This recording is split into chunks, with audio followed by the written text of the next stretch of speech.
손해배상이 판례가 많죠. 그렇게 어려운 건 없어서 다행입니다.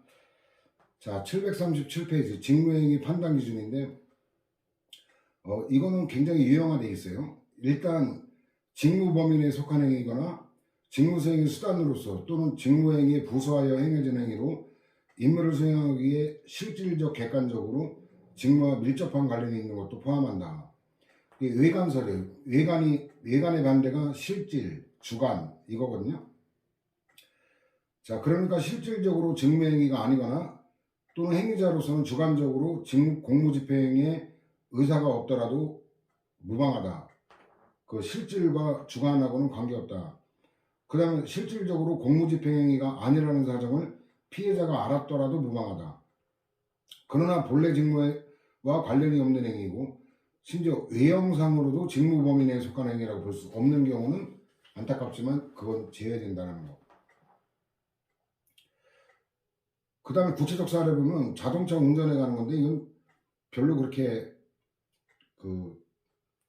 크게 관심을 갖지는 않거든요. 그래서 가볍게 보면 될 건데 인정사례 7번 옛날에 출제됐던 거죠. 미군 부대 소속 선임하사관이 공군무차 예하부대로 출장을 가면서 개인 소유의 차량을 빌려 직접 운전하여 예하부대에 가서 공무를 보고 나자 퇴근 시간이 되어서 차량을 운전하여 집으로 운전하던 중 교통사고가 발생한 거. 그 밑에는 기출주석 밑으로 달 걸 위로 달아놨네. 이게 첫 번째 판례가 그거거든요. 얘는 특수한 거예요. 이게 통상적인 출퇴근하고는 달라요. 그 위에 도표에 부정사례 4번 볼까요? 통상적인 출퇴근 이거는 직무 인정 안 하거든요. 공무원이 통상적으로 근무하는 근무지로 출근하기 위해 자기 소유의 자동차를 운행하다가 자신의 과실로 교통사고를 일으킨 경우 이거는 원칙적으로 인정이 안 돼요. 근데 이건 특수한 게 출장을 갔다가 늦어가지고 이제 집으로 간 건데 집에 도착해야 출장이라는 공무가 마무리되는 특수한 사안이라고 보면 돼요.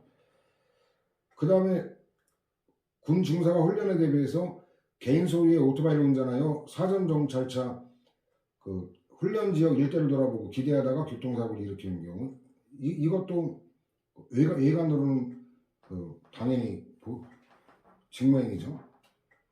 통상적인 거는 이제 부정된다는 거고 사냥에 가는 거는 인정사례 하나만 외우면 돼요. 출제된 바가 없긴 한데 원래 잡으려는 거 못 잡고 애들을 잡거나 예비군을 잡았던 건데 그래가지고 꿩 잡다가 사람 잡은 경우 잉어 잡다가 또 사람 잡은 경우 비둘기 잡으려고 하다가 사람 잡은 경우 그 비둘기 사건은 꿩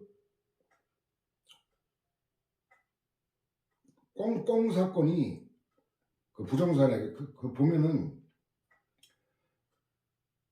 애들 동네 애들이 이제 이 대민 지원 나간 거예요. 군부대가 이제 홍수 피해를 입어가지고 대민 지원 나갔는데 군인들을 보니까 애들이 되게 신기해가지고 하루 종일 따라다녔대요. 그래가지고 사냥하는데 총 쏘는 게 어떤 거 본다고 맞은편에서 구경하다가 이마에 맞아가지고 죽은 어이없는 사건인데 이건 논리적으로 웃겨요. 그래서 가볍게 보면 돼. 어쨌든 출제가 안 됐기 때문에.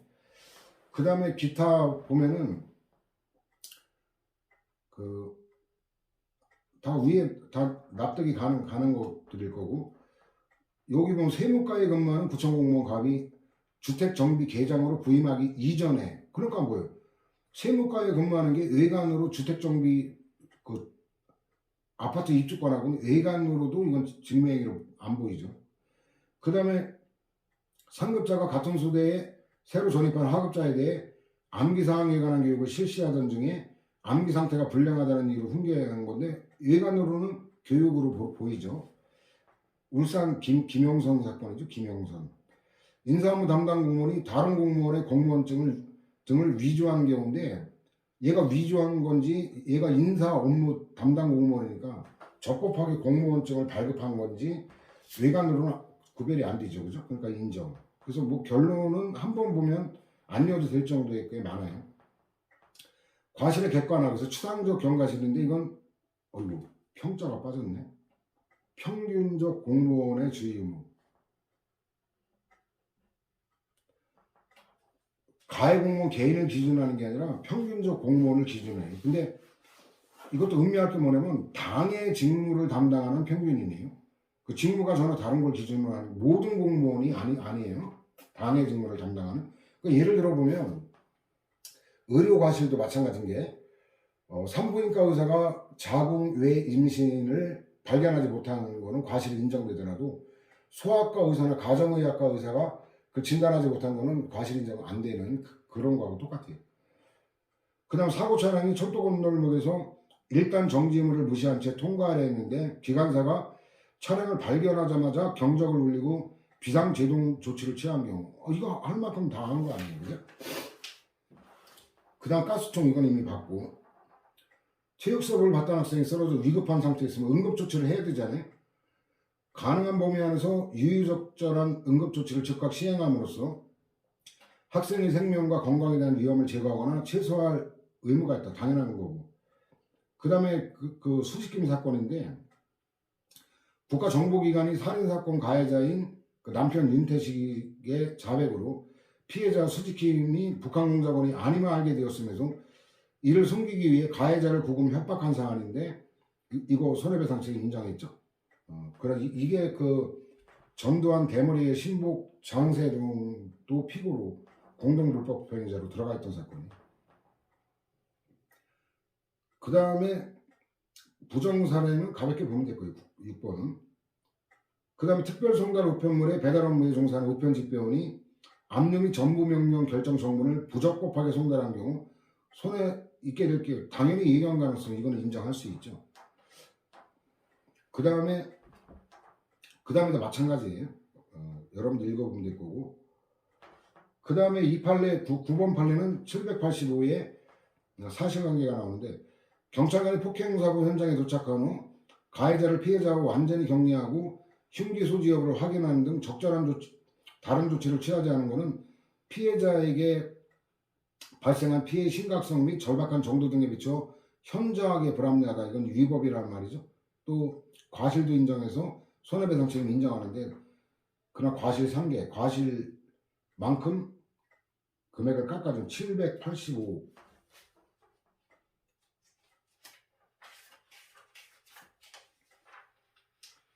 785로 가면 그 위에 동그라미 사 있죠. 743. 이 부부관계였어요. 사고 현장에 출동한 직후에 경찰관들이 당시 상황을 충분히 파악하지 못하고 추가 범행을 막지 못한 잘못에는 남편인 가해자로부터 심하게 구타를 당한 사실을 경찰관들에게 설명하지 않은 피해자의 과실도 기여했기 때문에 가해자가 피해자와 동거하던 부부 사이로서 신분상 내지 생활관계상 일체를 이루는 관계에 있기 때문에 가해자의 책임도 국가 손해배상 책임 범위를 감경하는 요소로 고려되어야 된다. 그 일반론이 그 위에 있죠. 피해자의 과실에는 피해자 본인의 과실뿐만 아니라 그와 신분상 내지 사회생활상 신분적으로 법적 부부가 아니라도 사회생활상 동거한다. 사실혼 관계 이것도 포함한다라는 얘기죠. 자 다시 돌아볼까요? 교육공무원법에 의해 기간제로 임용되어 임용기간이 만료된 국공립대학의 교원이 재임용 여부에 관해 심사를 요구할 신청권을 갖는다. 이 법규상 또는 조리상 신청권. 거부나 부작위일 때는 이 법규상 또는 조리상 신청권이 있어야 된다 그랬잖아요. 밑에서 네 번째 줄 보면 당의 재임용 거부가 국공립대학 교원 임용권자의 고의 또는 과실로 인한 거라는 점이 인정돼야 되고 고의 과실이 인정되려면 국공립대학 교원 임용권자가 객관적 주의의무를 결하여 그 재임용 거부 처분이 객관적 정당성을 상실했다고 인정될 정도에 이르러야 되는데 이 대법원 전원합체 판결이 선고되기 이전에는 손해배상 책임을 물을 수 없다는 거. 당시로선 일반적으로 존재하지 않는 거로 해석되었던 규범의 준수를 요구하는 것이거나 현실적으로 실현 불가능한 주의 의무 이행을 기대하는 것에 지나지 않는다. 그래서 저게 이제 서울대학교 김민수 교수 그 사건이었거든요. 자 980에 보면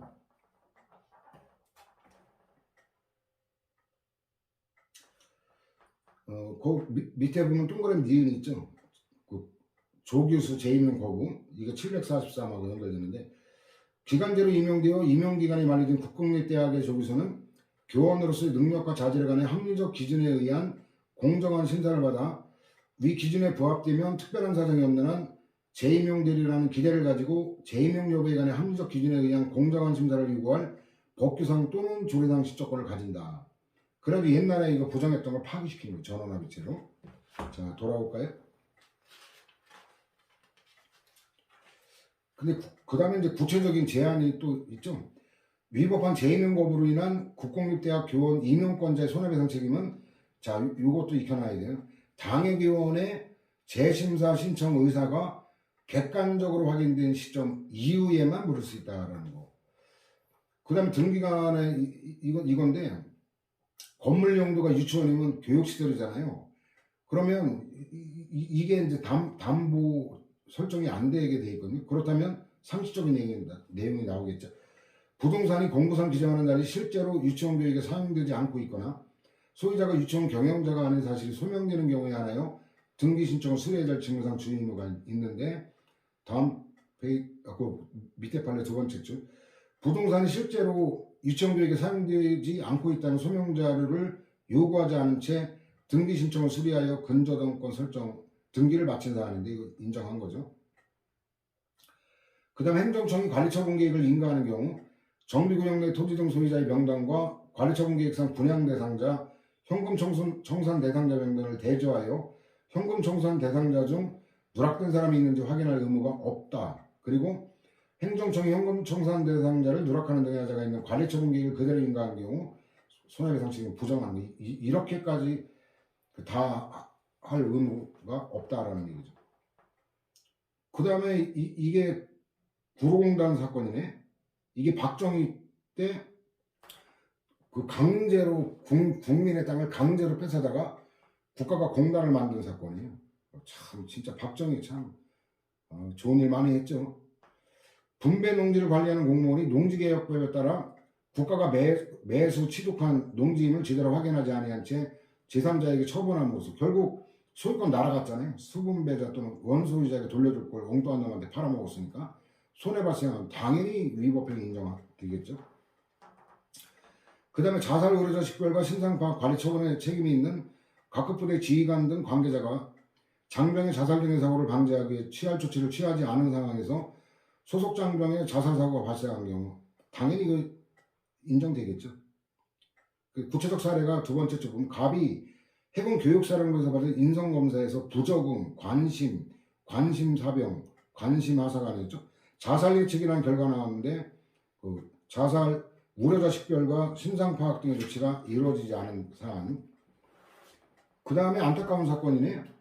해양수산부 산하어업관리단의 불법 어로행위 특별합동 단속 중에 갑등이 승선하고 있던 선박이 단속정의 추적을 피해 도주하는 과정에서 암초와 충돌했고 인근에서 갑이 익사한 상태로 발견되었는데 그 유족들이 단속정에 승선하고 있던 감독 공무원들의 구조 의무 위반 등을 주장하며 국가배상 청구했는데 이거는 인원도 제한되고 장비 구조 장비도 없고 그래가지고 이게 혼자는 안 되니까 본부에 그 보고하고 지원 요청 정비를 위해 본부로 이동한 게 이게 그 잘못을 인정하기가 어렵다라는 거. 그 다음에 주식회사 여양건설이 아파트 그 신축 사업 계획하고 토지 매수한 다음에 여수시와 협의해가지고 사업계획 승인 신청을 했고 수개월에 걸쳐 지방자치단체 보완 요청에 응해 사업계획 승인에 필요한 요건을 갖췄는데 그 여수시장이 부정적 의견을 제시하면 이게 그 이런 경우는 국가배상 인정되죠. 그 다음에 뭐 이 최신 판례에서 처음으로 판시된 거는 손해정보 책임을 국가가 부담할 만한 실질적 이유가 있는지도 살펴봐야 한다. 이거 최신 판례고 최초 판례이기 때문에 중요한 판례다라고 봐야 돼요. 그 다음에 이제 해산명령은 급박한 거니까 경찰 공무원이 집회를 허용할 것인지는 많은 시간을 두고 심사숙고하여 결정할 수 있는 게 아니고 현장에서 즉시 허용 여부를 결정하여 이에 따른 조치를 신속하게 취해야 될 사항이다. 역시 또 쌍용자동차 그거죠. 그 갑등이 그들이 속한 단체 대책위 쌍용차 대책이 그건데, 기자회견에서 있었던 을 등 경찰의 집회장소 점거 행위와 을의 해산 명령이 위법한 공무집행에 해당하고 집회자가 침해됐다고 손해배상 구한 건데, 객관적 정당성 이런 거라고 보기 어렵다. 그래서 이것도 쌍용자동차 그 사건이 보충 자료로 해놨으니까 여러분들 한번 읽어보라고, 참고하라고. 그리고 사실관계하면 기억이 더 오래 가거든요. 그 다음에 법령에 따라 국가가 시행과 관리를 담당하는 시험, 이게 수능 아마 그 사건인 것 같은데, 시험문항의 출제나 정답 결정에 대한 오류 등의 위법을 이유로 시험 출제에 관여한 공무원이나 시험위원회 고의 또는 과실에 따른 국가배상 책임을 인정하기 요건인데, 뭐 역시 특별한 거 없어요. 객관적 정당성 상실, 맨 밑에 보면 가해 공무원의 특정은 필요 없다는 거죠. 평균적 공무원을 기준으로 하니까 가해 공무원을 기준으로 하면 걔를 찾아내야 되겠지만, 국가배상 책임은 공무원에 의한 가해 행위의 대형이 확정될 수 있으면 성립되고 구체적인 행위자가 반드시 특정될 거 요하지 않는다. 그래가지고 이제 과도한 시위 진압으로 인해 시위 참가자가 사망한 사안인데, 국가배상 책임을 인정하되 시위 참가자에 대해 30% 과실상계를 한 원심 판결을 수긍한 건데, 이게 성균관대학교 재학 중에 여학생인 김기정 열사가 사망한 사건인데, 이게 명동 쪽에서 시위를 하다가 완전히 포위를 해버렸어요. 그리고 막다른 골목으로 다 몰아넣은 거예요, 시위대들을. 거기서 압사당한 사건이에요. 지난번에 12구 참사하고 이상하게. 진짜 참 살인정권이죠, 살인정권. 중과실, 이거는 이제 제목 정도 눈에 익히면 돼. 거의 고의에 가까운 현저한주의를 결여한 상태에서 인정사례인데, 등기 공무원이 이걸 밥 먹고 사는 공무원인데 신청에 따라 등기부에 2번 근저당 설정 등기를 등재함에 있어 근저당권 설정자 갑을 근저당권자로 차고 등재한 거, 이거 인정한 거고, 그 다음에 730 관련해서 이미 봤죠. 그 다음에 위법성과 과실은 별개죠. 그 별도로 따진다는 거고, 그 행정규칙에 따른 거, 이걸 과실이 있다고 할 수 없죠. 이거는 분류가 752로 가야 돼요. 그 대외적 구속력은 없지만, 그 752면 4번 위에 4번 판례 있죠. 행정규칙에 따라 처분하는 경우는 과실거든요. 이게 267에서도 인용했고 좀 전에 749하고 관련되는데, 이거 대내적 구속력이 있기 때문에 공무원은 이에 따라 이제 의무가 있잖아요. 이 따라야 한다고 해놓고 따르면 과실이라고 인정하면 말이 안 되잖아요. 그죠? 상식적으로.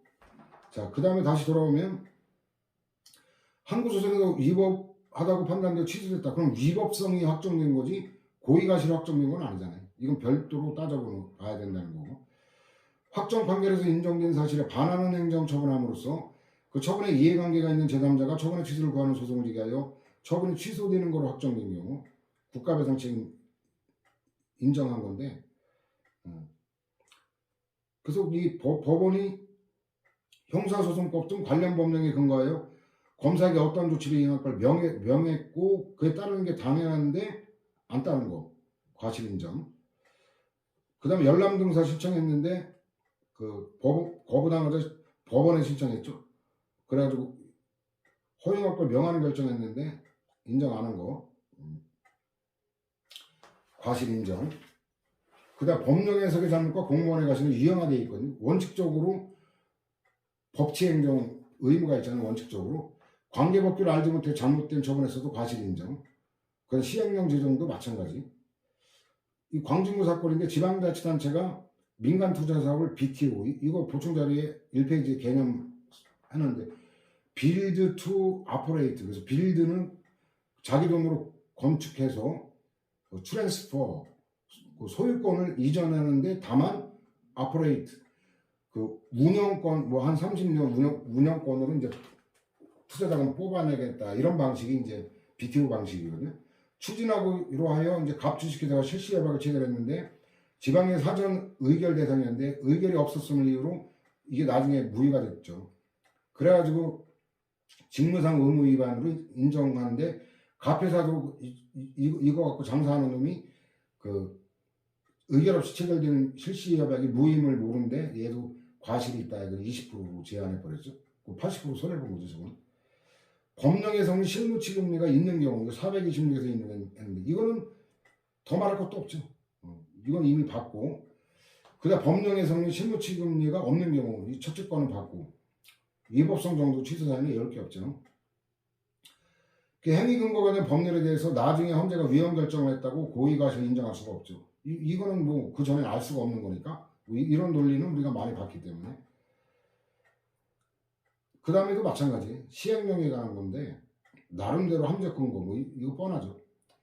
변리사법 시행령은 95에서 2년에서 봤죠. 납득하기 어려운 벌레인데 입증 책임의 완화.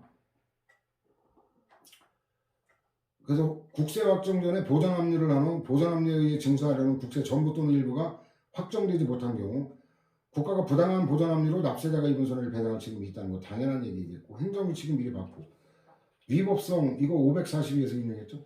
법령의 범위 광해설이라 그랬죠. 그래서 엄격한 의미의 법령 위반뿐만 아니라 인권 존중, 권력 남용 금지, 신의 성실, 공소 양속 등의 위반도 포함하여 널리 그 행위가 객관적인 정당성을 결여하고 있음을 의미한다라는 거. 위법성 여부는 전체 법질서 차원에서 판단한다. 이거 제목 그대로예요. 수사기관이 범죄 수사를 하면서 지켜야 법규상 또는 조리상 관계를 위반하고 당연히 법령 위반이죠. 그 다음에 그 중공검사 지연행위가 보통 일반의 공무원을 표준할 때 객관적 정당성 상실, 뭐 약관의 감초죠.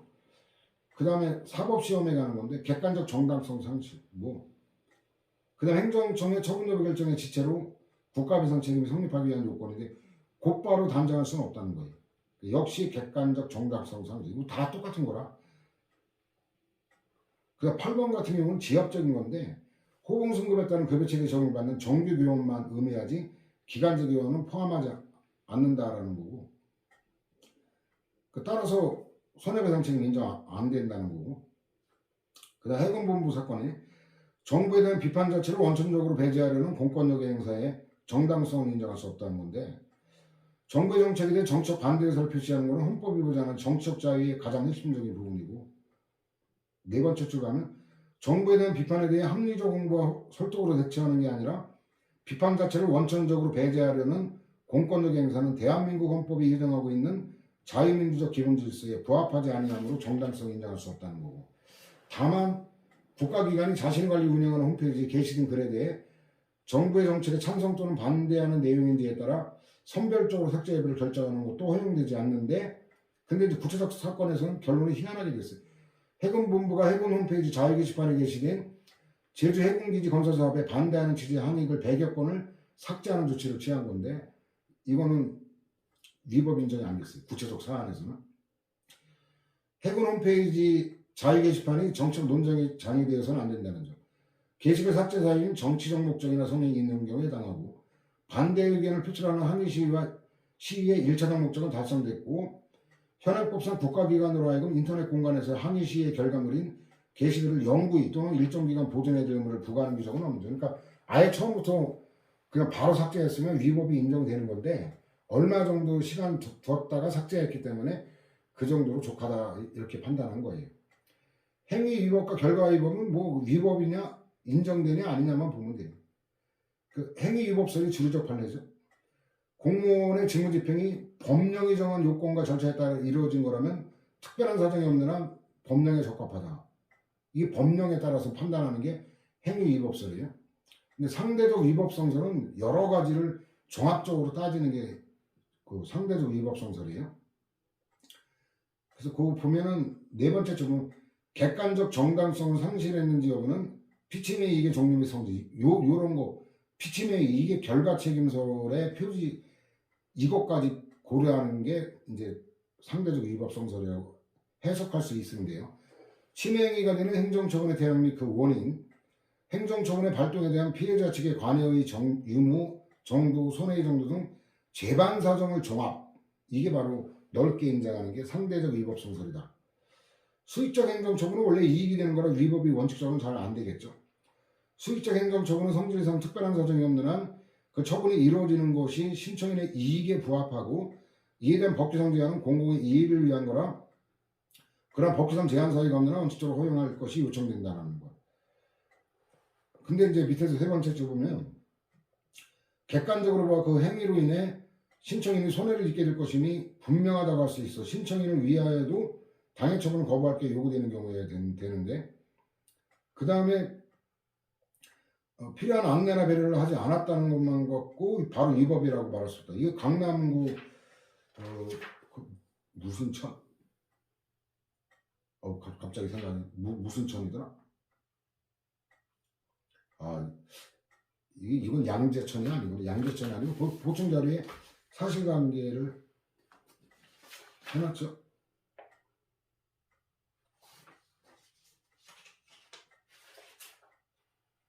오라 750 보충 자료 안 해놨구나.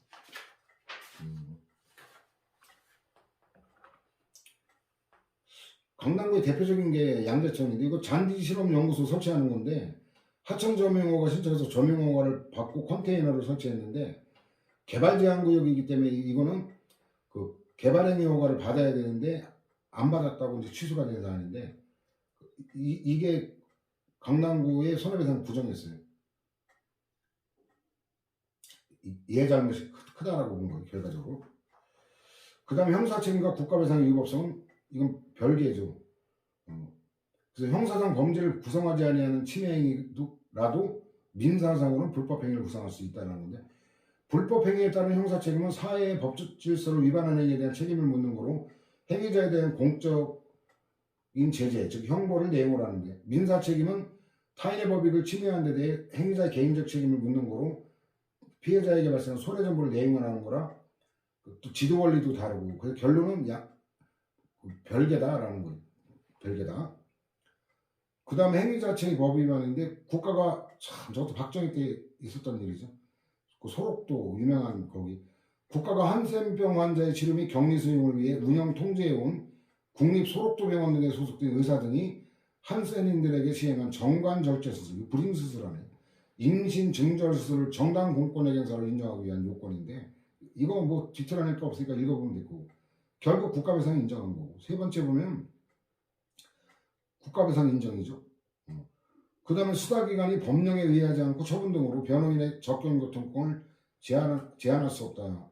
이런 거는 특별행정법 관계에 거기서도 봤었죠. 저 이상한 게 피의자 등이 헌법상 변호인의 조력을 받을 권리의 의미와 범위를 정확히 이해하면서도 이성적 판단에 따라 자발적으로 권리를 포기한 거고 이때 강제가 될 수 없고 이때는 그 국가배상 인정이 안 돼. 근데 위와 같은 요건이 갖춰지지 않았는데 불허하면 이거는 이제 국가배상 인정되고 그래가지고 여기 이 사건 보면 유가리오 사건이 유우성 서울시 공무원이었죠. 그 북한 이탈 주민이었는데 북한에서 태어나고 자란 중국 국적의 화교인 그 유우성의 여동생 유가리오인데 세 번째 주 중앙합동신문센터에 수용되어 조사를 받았는데 변호사인 을 등이 갑에 대한 변호인 선임을 의뢰받고 9차례에 걸쳐 갑에 대한 변호인 접견을 신청했지만 국가정보원장과 국가정보원 소속 수사관이 을 등의 접견 신청을 모두 불허한 이게 이명박 때 사건이죠.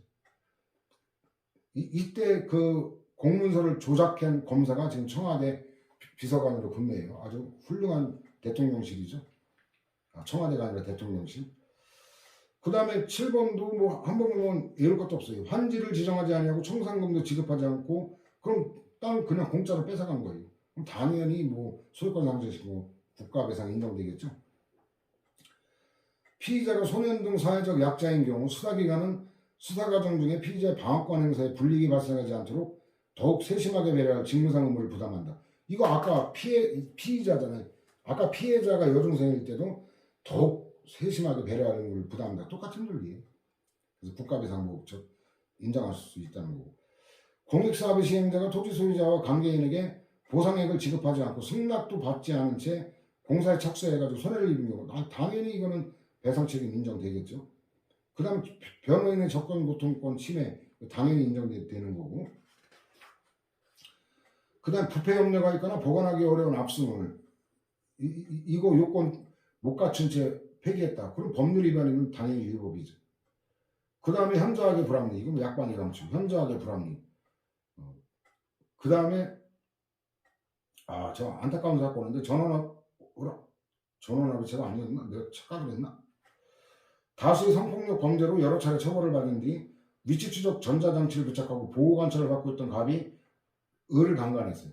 그로부터 13일로 병을 강간하려다가 실패하고 살해했는데 병의 유족들이 그 위법 이유로 이제 손해배상 구했는데 위법 하하 이런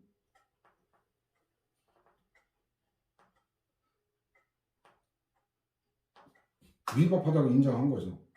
그래 이거는 얘를 을에 대한 강간 사건이 있을 때 이 동종의 전과가 있고 전자장치까지 부착하고 보호관찰 받던 얘를 수사선상에 올렸더라면 병에 관한 사건을 막을 수 있었다라고 유죄기한 건데 안타깝게 안타까운 게 아니라 인정받았죠.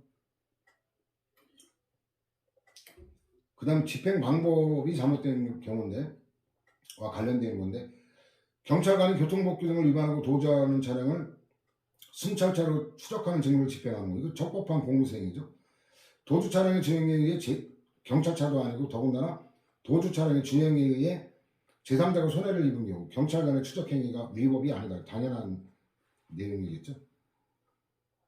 그 다음에 교정시설에 관한 최신 판례죠. 이거는 종합적으로 고려 이건 가볍게 보면 될 거고.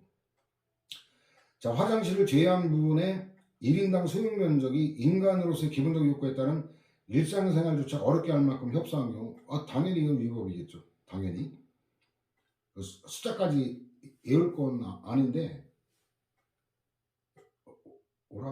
여기 숫자를 안 넣었나? 다음 페이지 안 했죠. 그 다음에 이제 인간의 존엄과 가치가 침해되면 당연히 위법 행위가 될 수 있다. 당연한 얘기고 구체적 사건인데 숫자까지 디테일을 내지는 않을 거예요. 그래서 수용자 1인당 도면상 면적이 2 평방미터 미만인 것이 수용되었는지를 판단 기준을 했다는데 저거까지 숫자를 디테일지는 않을 거예요. 그 다음 행정규칙 위반은 위법이 아니다라는 거 당연하죠. 얘는 재판 기준이 못 되니까.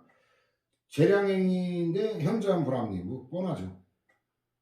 그 다음에 객관적 정당성 상실 다 이런 건 해석할 수 있죠. 결과적으로 채비지를 적게 지정할 수 있었다는 사정만으로 배상 책임을 물을 수가 없다는 건데 이 재개발이 아니고 도시개발 사업에 채비지가 있는 건데 농촌을 도시로 만드는 거 이거 몇 년 이상 세 번째째 보면 시행에 상당한 기간이 소요되고 사업 시행 기간 동안 지가가 수시로 변동하죠. 여기에 따라 채비지 매각 대금이 달라지며 경비의 부족으로 사업이 중단되면 공공의 이익은 물론 토지 소유자의 이익도 침해되기 때문에 이건 점쟁이도 아니고 이거 정확히 예측할 수 없었다고 배상 책임 인정할 수 없다. 당연한 얘기고. 그 다음에 반올림에 의한 소점 폐지 정책 이게 재량 범위 되니까 위법이 아니다라는 거고. 그 다음에 이 구체적 사건이 네 번째째 보면 2004년 2월경에 어린이가 미니컵 젤리를 섭취하던 중 미니컵 젤리가 목에 걸려 질식사한 2건의 사고가 연달아 발생한 뒤 무려 8개월 20일이 지났는데 또 질식사한 건데 이거 국가배상 부정한 거죠. 이거 외워야 돼. 납득할 수가 없어요. 아니 저거 위험하다는 게 알려진 지 8개월이나 지났는데 저거 또 방치했다. 참 근데 국가배상 부정한다. 참 삼풍백화점 붕괴 사고 참 위법 부정했어요. 참 이게 납득 가능한 건지 모르겠어요. 그 다음에 이제 징벌 처분에 관한 건데 교도소장의 권한인데 관구 교감이 고지했다. 이 정도 갖고 위법이라고 볼 수는 없다라는 거고.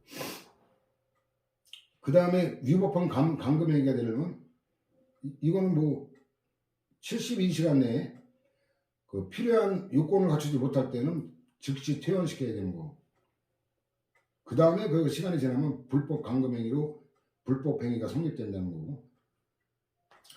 그 다음에 이게 안산시 사건 같은데 불이익한 정보인사 조치가 인사 대상자에 대해 정신적 고통을 가하는 거로 불법 행위를 구성하기 위한 요건인데 공무원에 대한 정보인사가 법령에 정한 기준과 원칙에 위반되거나 인사권을 다소 부적절하게 행사한 거로 볼 여지가 있다 하더라도 그러한 사정만으로 당연히 불법은 아니다. 인사권자가 당해 공무원에 대한 보복 감정 등 다른 의도를 가지고 인사재량권을 일탈 남용하여 객관적 정당성을 상실했으니 명백한 정보인사를 한 경우 등 정보인사가 우리의 건전한 사회통념이나 사회상규상 도저히 용인될 수 없으니 분명한 경우만 위법이 된다는 거예요. 부패방지법에 따라 다른 공직자 부패행위를 그 부패방지위원회 신고한 공무원에 대해 신고행위를 이유로 불이익한 정부 인사가 행해진 경우도 마찬가지인데, 이 안산시 거예요. 시청 소속 공무원이 시장을 부패방지위원회 부패 혐의자로 신고한 후 동사무소로 전보된 상황인데, 이 같은 계급이라도 시청은 본청이라 그러죠. 본청에서 동사무소 전보되면 통상 이거는 이거는 그 뭐라 그러냐면 자천성 인사라고 보는 거예요. 수사 과정에서 여자 경찰관이 실시한 여성 피의자에 대한 신체 검사가 방식 등에 비춰 피의자의 큰 수치심을 느끼게 했을 거로 보인다. 그러니까 같은 여성끼리인데도 이 수치심을 느끼게 할 수 있다라는 거. 이거 남학생들은 잘 이해가 안 갈 거예요. 근데 여성들의 또 특수성이라고 보면 될 거예요. 그 여기 보면 세 번째 팬티를 벗고 가운을 입도록 한 다음 손으로 위를 두드리는 방식으로 하는 거. 그 사실관계 보면 납득할 수는 있을 거예요. 식약청장 등 관계공무원이 재량에 맡겨진 권한을 행사하자는 게 이건데, 이것도 뭐 결국은 뭐 현장의 합리성 이러 뭐 뻔하죠. 근데 사실관계 역시 미니컵 젤리 사건인데 이거 인정 안 했어요. 의무 복무 기간을 마친 공군 조종사들 중에 이거 기속행위 사례로 또 봤던 건데, 전역 임명자가 예년에 비해 크게 증가하자 공군본부가 국가안보 내지 군 전투력 유지에 차질을 초래할 수 있다는 판단하에 전역 임명자 중 비공군사관학교 출신, 나이가 더 많으니까 생년월일 앞선자를 우선하여 전역 허가하는 방식으로 전역 제한 처분한 건데, 이게 취업 연령을 고려한 그런 거다라는 게 나와요. 그 다음에 단지 공군이 법규상 근거 없이 관행에 의해 그 추가 복무 기간을 운영했던 사정만으로 위법이라고 보기 어렵다. 그래서 뭐 이건 90 같은 내용이 발려고, 그 법무법인 소속 변호사 갑의 지시로 법무법인 직원 을이 구금된 피의자 병의 변호인 선임서를 경찰서에 제시하며 체포영장에 대한 등사 신청을 했지만 이제 이게 그 변호사 직접 와라 이래가지고 거부한 건데, 이거 국가배상 인정했어요. 그 다음에 그 지적공부에 소유자 기재가 없는 미등기 토지에 관해 국가가 국가 명의의 소유권 보전 등기를 마치자 토지를 사정받은 갑의 상속인들이 국가를 상대로 불법행위했다는 손해배상을 구한 사안인데, 국가가 토지의 진정한 소유자가 따로 있으면 알았다는 등의 특별한 사정이 없는 한 불법행위가 성립되지 않는다라는 거. 이것도 정오표 될 거예요. 한 사례 거기서 끝나야 되는데 뒤에 거는 잘못된 거라. 이 손해배상 진짜 판례가 이거 타인에 관한 게 본인들의 특례가 있기 때문에 이거는 시간이 굉장히 많이 걸리죠. 다음 시간에 진행하겠습니다.